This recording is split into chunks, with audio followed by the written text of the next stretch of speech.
قطع سيدنا الله ينصرو ويزيد في عمرو يمد لي هذه الكلمتين من اجل فتح تحقيق في وفاه والدي الجندي المتقاعد اتمادى في ظروف غامضه.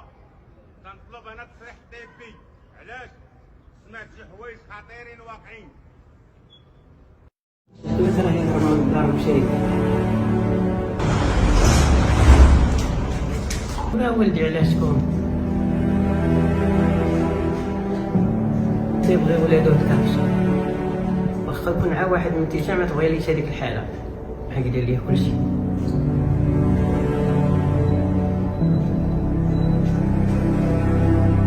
لا عمر ولدي ما تيدير شي ثاني من هذاك الدري ملي كان صغير كنت انا عن خاصم علاش حتى تهرب اللي قال فوق الساطو ويبات فوقه هو الراس وتيبات. ملي مشى فوق الساطو ولا دعقوه هذوك اللي تيجيو في الليل مشات ما بغاو تنطلع المنطقه تيرقد تم والصباح تيجي تيسير يخدم راه الدري ياك وليدي تيسير تيضل خدام تيضل مع الناس يقول عليه الناس كاملين اللي قال قدار فينا شعار هنا كلشي الناس تيقولوا راه ما تيلحق حد راه ما تيضرب حد ما حتى حد. ولدي انا شي الدراري صحابه كلشي تيموت عليه وبايا كرفسوا عليه صدر كلشي الدراري يعيطوا عليه كلشي الدراري عزيز عليهم. وملي تيرقد هنا في الدار دروك ولاو تيباتوا عليه بالحجر في الليل ومشى حرق 2 خطرات وتيسد وتيعقب.